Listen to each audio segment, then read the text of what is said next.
ओम नमः शिवाय। दोस्तों, मैं आपका नरेंद्र वर्मा भक्ति सिटी चैनल में एक बार से फिर स्वागत अभिनंदन करता हूं। आशा करता हूं आप पर भोलेनाथ कृपा होगी। दोस्तों, सावन के सोमवार चल रहे हैं। कुछ दिन पहले मैंने पहला ज्योतिर्लिंग का वीडियो डाला था जो आपने देखा होगा, जिसमें सोमनाथ था पहला ज्योतिर्लिंग। आज मैं आपको दूसरे ज्योतिर्लिंग के बारे में बता रहा हूँ। दूसरा ज्योतिर्लिंग है मल्लिकार्जुन। आइए जानते हैं इसके बारे में, इसकी कथा कहानी, इतिहास, महत्व, रहस्य, इसे यहाँ कैसे जाया जा सकता है। और प्लीज़ पूरा जानने से पहले ब्लॉग को लाइक करें, सब्सक्राइब करें, शेयर करें, बेल आइकन को प्रेस करें, कमेंट्स बॉक्स में ओम नमः शिवाय लिखें, पुण्य के भागी बने।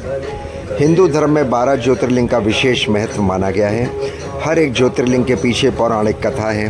आंध्र प्रदेश के कृष्णा जिले में पवित्र शैल पर्वत पर मल्लिका ज्योतिर्लिंग स्थापित है।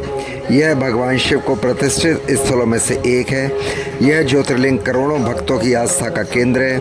यहाँ माता पार्वती और शिव जी स्थापित हैं और यह ज्योतिर्लिंग के साथ साथ शक्तिपीठ भी है। आइए जानते हैं इस मंदिर की जुड़ी कुछ खास बातें। अनेक धर्म ग्रंथों में से इस ज्योतिर्लिंग की महिमा बताई गई है। महाभारत के अनुसार श्री शैल पर्वत पर भगवान शिव का पूजन करने में अश्वमेध यज्ञ करने का फल प्राप्त होता है। कुछ ग्रंथों में तो यहाँ तक लिखा गया है कि श्री शैल के शिखर के दर्शन मात्र से ही भक्तों के सभी प्रकार के कष्ट दूर हो जाते हैं। इसके दर्शन से अनंत सुखों की प्राप्ति होती है। वेद पुराणों के अनुसार एक बार भगवान शिव के दोनों पुत्र गणेश जी और कार्तिक के विवाह के लिए आपस में झगड़ने लगे। वह इस बात पर बहस कर रहे थे कि सबसे पहले विवाह कौन करेगा। तब भगवान शिव ने निष्कर्ष निकालने के लिए उन दोनों को एक कार्य सौंपा। उन्होंने कहा, जो सबसे पहले पृथ्वी का चक्कर लगाकर वापस आ जाएगा उसी का विवाह सबसे पहले किया जाएगा। अब यह सुनकर बुद्धि के देवता गणेश जी ने सोच विचार करके अपनी माता पार्वती और पिता महादेव से एक आसन पर बैठने के लिए आग्रह किया। दोनों को एक आसन पर बिठा दिया। उन दोनों के आसन पर बैठ जाने के बाद श्री गणेश ने उनकी 7 परिक्रमा की। इस प्रकार श्री गणेश माता के पिता की परिक्रमा करके पृथ्वी की परिक्रमा से प्राप्त होने वाले फल की प्राप्ति के अधिकारी बन गए। उनकी इस चतुर बुद्धि को देखकर शिव और पार्वती दोनों प्रसन्न हुए। उन्होंने श्री गणेश का विवाह कर दिया। जब कार्तिकेय पृथ्वी से वापस लौटे तो गणेश जी को विवाहित पाकर अपने माता पिता से अत्यंत क्रोधित हुए। क्रोधित होकर कार्तिकेय क्रोंच पर्वत पर आ गए।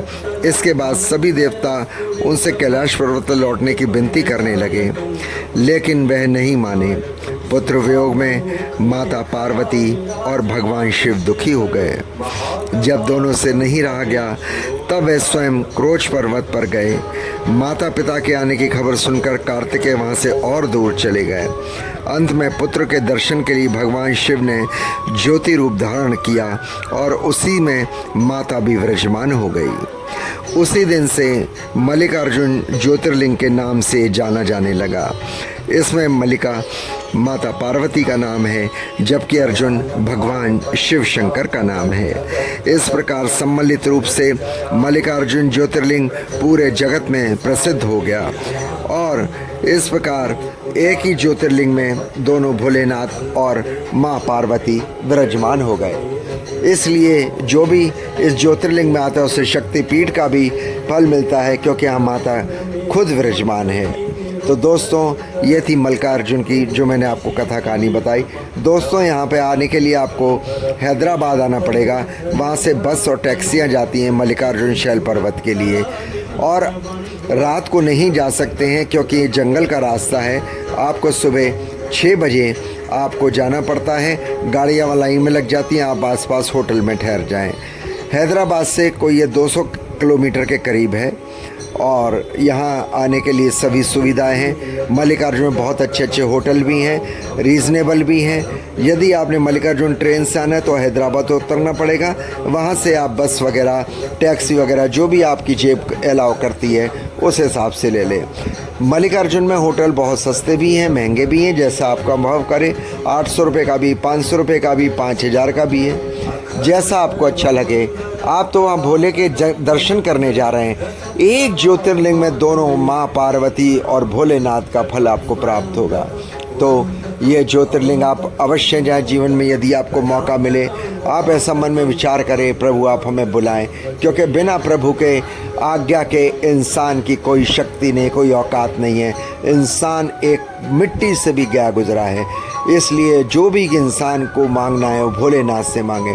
हमारी सांसें, हमारा आत्मा सब भगवान के अधीन है। जैसे हमें भगवान चलाते हैं हम वैसे चलते हैं। यदि हमारे से कोई गलत कार्य हो जाता है तो उसे भगवान को बार बार हमें दंडवत माफ़ी मांगनी चाहिए, प्रभु हमसे गलती हो गई। क्यों? क्योंकि जब हमें पता है यहाँ आगे हम नहीं जाएंगे, यहाँ पानी गहराई नहीं जाएंगे, इतनी बुद्धि दे रखी है, तो पाप करने की बुद्धि। प्लीज़ व्लॉग को लाइक करें, सब्सक्राइब करें, शेयर करें, बेल आइकन